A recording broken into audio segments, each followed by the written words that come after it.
Hi friends, welcome back to our channel. Upcoming review సూపర్గా ఉండబోతుంది. ఎప్పటికప్పుడు లేటెస్ట్ అప్డేట్స్ కోసం మా రివ్యూస్ కోసం ఛానల్ని సబ్స్క్రైబ్ చేసి లైక్ చేసి షేర్ చేయండి. ఇంకా మనం రివ్యూలోకి వెళ్ళిపోదాం.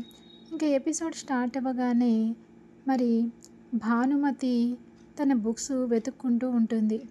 ఆ బుక్స్ని మరి వాళ్ళ నాన్న కోటి తీసుకువెళ్ళి మరి బుక్ షాప్లో అమ్మేసి వచ్చిన డబ్బులతో తాగేసి అక్కడ రోడ్డు మీద తిరుగుతూ ఉంటే జనాలు చూసి కోటిగాడు వచ్చాడు, మనకి డబ్బులు ఇవ్వాలి కదా, ఇంటికి వెళ్తుంటేనేమో తప్పిచూ తిరుగుతున్నాడు, ఇక్కడ ఖాళీగా తిరుగుతున్నాడు, వీళ్ళమ్మ వీడికేమో బాడీ గార్డ్ లాగా వెళ్ళినప్పుడల్లా కాపాడుతుంది, దొరికాడు పదండి పదండి అని చెప్పి అందరూ వెళ్ళి ఇంకా కోటిగాడి మీద పడతారు. కోటిగాడిని, ఏరా డబ్బులు ఎప్పుడు ఇస్తావురా, తాగేసి నీ ఇష్టానుసారం తిరుగుతూ ఉంటే మేము మా డబ్బులు ఊరికనే వచ్చాయా, అరే వీడిని ఇలా వదిలేస్తే మనకు డబ్బులు రావు కానీ కట్టేద్దాం రండి అని చెప్పి చెట్టుకు కట్టేసి ఇంకా పెద్ద మనుషులందరూ కూర్చుని మాట్లాడుకుంటూ ఉంటారు. ఇంకా ఇది ఇలా ఉండగా పాప ఇంట్లో బుక్స్ లేకపోయేసరికి ఏడుస్తూ కూర్చుంటే వాళ్ళ నానమ్మ కుమారి వచ్చి, అవును నా కొడుకే తీసుకెళ్ళి ఆ పుస్తకాలు అమ్మేశాడు, డబ్బులు తెచ్చుకుని తాగేశాడు అని చెప్పేసి అంటుంది. ఆ మాటకు వచ్చేసరికి ఇంక పాపం ఏడ్చి ఏం చేస్తుంది, ఏం చేయలేదు. ఇంకా అమ్మా నాకు డబ్బులు కావాలమ్మా, నీట్ ఎగ్జామ్ రాయాలంటే బుక్స్ కొనుక్కోవాలి, ఆ బుక్స్ అన్నీ తెచ్చుకుంటే అవి నాన్న అమ్మేశారంట, ఇప్పుడు ఎట్లా అమ్మా అని చెప్పి ఏడ్చుకుంటూ తను దాచుకున్న డబ్బుల డబ్బాని తీసుకొచ్చి పగల కొడుతుంది. దాంట్లో కొన్ని డబ్బులు ఉంటాయి కానీ అవి కూడా సరిపోవమ్మా, ఇంకా కావాలమ్మా అని చెప్పి ఏడుస్తూ ఉంటుంది. వాళ్ళ చెల్లెలు పెట్టి క్యాష్ కూడా తీసుకొచ్చి ఇచ్చేస్తుంది. ఇంకా వాళ్ళ అమ్మ చెంగులో ఉన్న డబ్బులు కూడా ఇవ్వంగానే ఆ డబ్బులు తీసుకుని సిటీకి వెళ్ళి మరి బుక్స్ కొనుక్కోవాలని చెప్పి అనుకుంటుంది ఇంకా భానుమతి.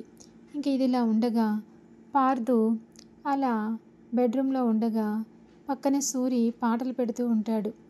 అవి ఒక్కొక్కటి బావ పేరు మీద వస్తూ ఉంటాయి. బావవు నేను అని చెప్పేసి పాట వస్తుంటే ఇంకా పార్దుకి నవ్వొస్తూ ఉంటుంది. ఒక్కొక్క మాట బావ అన్న పేరు వినంగానే, ఏంటి ఏంటి పార్దు బావ అనగానే ఓ నవ్వొస్తుంది, పాటలు కూడా అలాగే వస్తున్నాయి, అవునరా అవును మావయ్య, నాకు ఆ అమ్మాయి బస్ అమ్మాయి కనిపించినప్పుడు బావ అని పిలిచింది చూసావా, ఆ పిలుపులో ఏదో మత్తుంది, ఎప్పటి నుంచో భువన నన్ను బావ అని పిలుస్తుంది, అయినా నాకేం అటువంటి ఫీలింగ్ రాలేదు, తను ఒక్కసారి బావ అని పిలిచినందుకు పదే పదే గుర్తుకొస్తుంది అని చెప్పేసి అనుకుని మాట్లాడుకుంటూ ఉంటారు.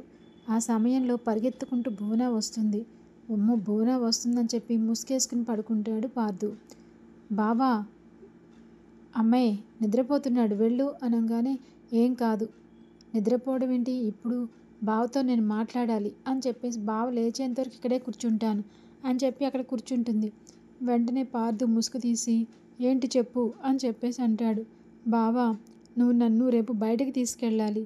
బయటగా నేనా, నెవర్ అని చెప్పేసి అంటాడు.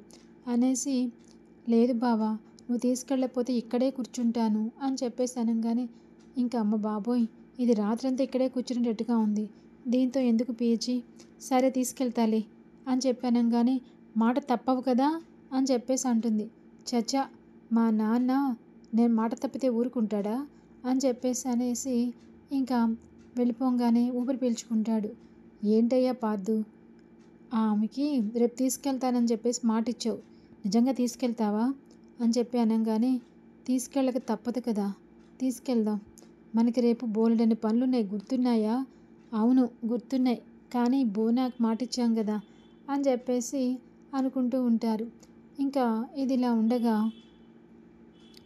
మరి తన ఫ్రెండ్తో భానుమతి ఇద్దరు కలిసి బుక్స్ కొనుక్కోవడానికి సిటీకి వెళ్తారు. సిటీలో బుక్ స్టాల్లో మొత్తం వెతుకుతూ ఉంటే ఇంకా తనకు కావాల్సిన బుక్స్ అన్నీ వెతుక్కుంటూ ఉంటుంది. ఏంటి బుక్స్ బుక్స్ బుక్స్ అంటావు, నీకు కాబోయేవాడు ఒకవేళ పెళ్లి చేసుకుంటే ఈ బుక్స్ అన్నీ నీకు వృధా అయిపోతాయి కదా, ఏయ్ నువ్వు అలా అనుకు, పెళ్ళి గిళ్ళానని, నేను నీట్ ఎగ్జామ్ రాయాలి, డాక్టర్ అవ్వాలి, మా అమ్మ మా చెల్లిని బాగా చూసుకోవాలి, అదే నా కోరిక అని చెప్పి అనగానే, అమ్మో నేను అలా కాదులే, నిజంగా పెళ్ళా చదువా అంటే నేను పెళ్ళనే చెప్పేస్తాను. చదువు నా వల్ల కాదు బాబోయ్ అని చెప్పేసి అంటుంది.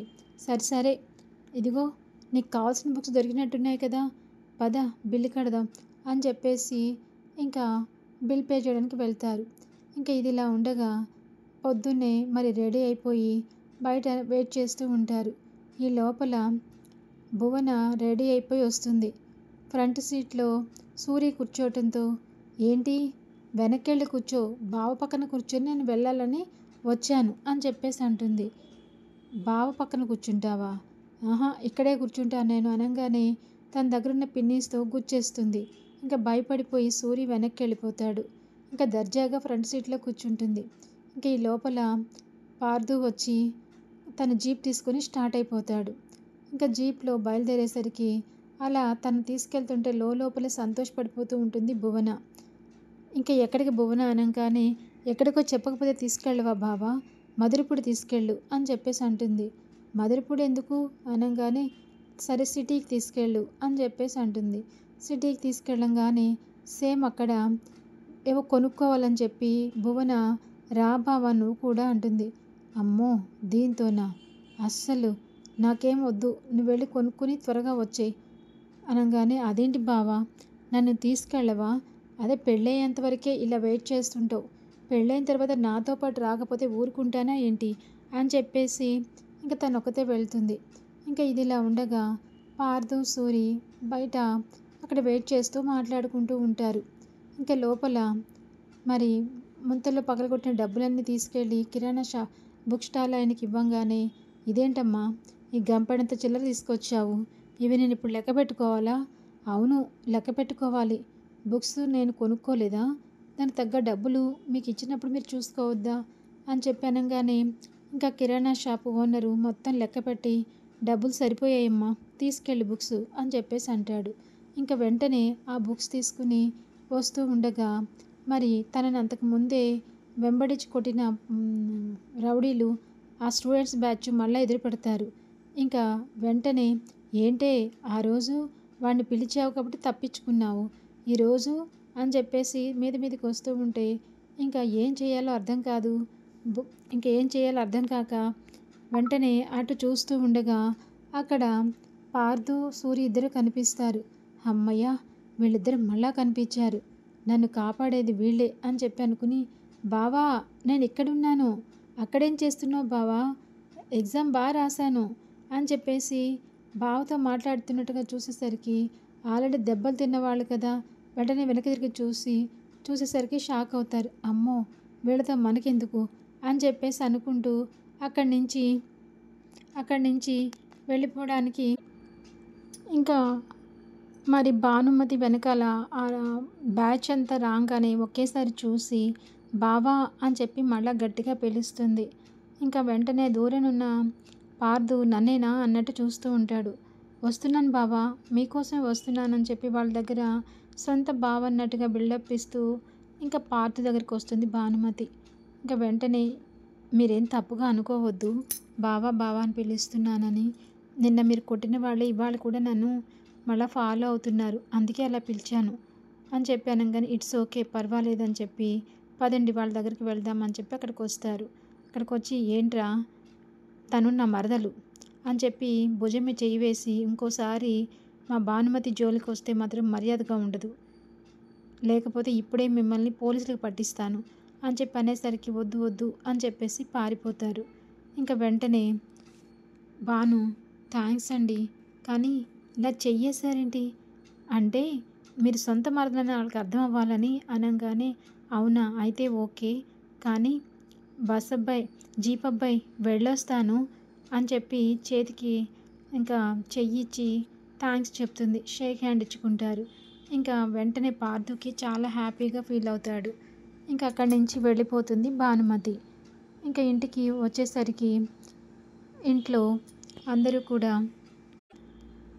అందరూ ఒకే చోటికి వస్తారు. వాళ్ళ నానమ్మ, అరే ఎన్ని పెళ్లి సంబంధాలు చూసినా ఓకే అవ్వట్లేదు, వీడి జాతకం చూపించడానికి పంతులు గారిని పిలిపించాను అనగానే పంతులు గారు అప్పుడే వస్తారు. ఇంకా ఎందుకమ్మా, వాడి జాతకం మహర్జాతకం, వాడి భార్య ఎక్కడ రాసి పెట్టుందో అని చెప్పి అనగానే, ఏం పర్వాలేదులేరా, వాడి జాతకం చూపించినంత మాత్రాన ఏం కాదు అని చెప్పి అనగానే సరే అమ్మా అని చెప్పేసి మాట్లాడుతూ ఉంటారు. ఇంకా ఇదిలా ఉండగా భాను అక్కడి నుంచి వస్తూ ఉంటే వాళ్ళ అమ్మ వాళ్ళ చెల్లి ఒకవైపున, వాళ్ళ నానమ్మ ఒకవైపున పరుగులు తీసుకుంటూ మరి పరుగులు పెడుతూ ఉంటారు. ఇంతకీ వాళ్ళంతా కూడా కోటి కోసమే కంగారు పడుతూ ఒక్కొక్కళ్ళు ఒక్కొక్క దారిలో వస్తూ ఉంటారు. ఎందుకంటే కోటిని మరి తాళతో రామాలయంలో కట్టేశారు కదా. ఇంకా అందుకని ఆ రామాలయంలో కట్టేయడంతో అందరూ పరుగులు తీసి వెళ్ళేసరికి ఇంకా చూసి, ఏరా నా కొడుకుని తీసుకొచ్చి కట్టేస్తారా, మీ చేతులు విరిగిపోను, మీ కాళ్ళు విరిగిపోను శాపనార్థాలు పెడుతుంది. ఏ ముసల్దానా, నువ్వు ఎక్కువగా మాట్లాడొద్దు. నీ కొడుకు విడిపించాలి అంటే నువ్వు డబ్బులు కట్టి తీసుకెళ్ళు అని చెప్పి అనగానే ఇంకా ఆడదాన్ని ఎక్కడి నుంచి తీసుకొస్తాను, మా వారిని వదిలిపెట్టమని చెప్పి ఏడుస్తూ ఉంటుంది ప్రమీల. ఇంకా చూడమ్మా, ఆడకూతురివి, నీకు ఒక 2 ఆడపిల్లల్లాగా ఉన్నారు కాబట్టి ఈ అప్పు తీర్చడానికి నువ్వెలా తీర్చుతావు అనగా తీర్చేస్తానండి. అంటే 10,000 20,000 కాదమ్మా, లక్షల మీద ఉంది అతని అప్పు. వాడు తాగడానికి అని చెప్పేసి మా దగ్గర తీసుకోలేదు, పిల్ల చదువు కోసం తీసుకుంటున్నానని చెప్పి అంటే అందరూ జాలి తలిచి ఇచ్చారు. కానీ వాడు తాగేసి తందనాలు తొక్కాడు, ఇలా మిమ్మల్ని రోడ్డు మీద నిలబెట్టాడు. కాబట్టి మీకు నెల రోజులు టైం ఇస్తున్నాను, ఆ టైం ప్రకారం వచ్చి కడతానంటే కోటిని విప్పిస్తామని చెప్పి అనగానే ఇంకా లక్షల మీద అప్పు నెల రోజుల్లో తీర్చాలి, సరే అని చెప్పి ఒప్పుకుంటుంది. ఇంక వెంటనే కోటిని రిలీజ్ చేస్తారు. కోటిని తీసుకుని ఇంక ఇంటికి బయలుదేరుతుంది ప్రమీల. ఇంకా ఇదిలా ఉండగా పంతులు గారు ఇంకా మరి పార్దుకి మంచి సంబంధం రావాలంటే రాముల వారి కళ్యాణం చేయించమని మరి బలరాం గారికి చెప్తాడు.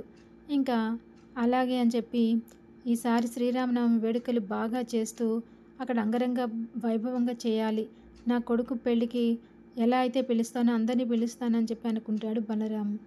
ఇంకా పూజకి అన్ని ఏర్పాట్లు చేయాలంటే రామాలయంలో చేయమంటారు. అది రామాలయం మధురపూడిలో ఉంటుంది.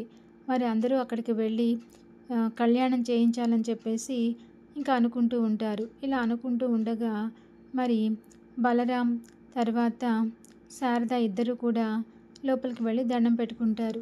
ఎన్నో రోజుల నుంచి వాడి కళ్యాణానికి ఎటువంటి ఆటంకాలు రాకూడదని ఎదురు చూస్తున్న నాకు మంచే జరిగింది అని చెప్పేసి అనుకుంటూ బలరాం రేపు ఎలాగైనా సరే ఓసారి ఆ గుడిని చూసి రావాలని చెప్పి అనుకుంటారు.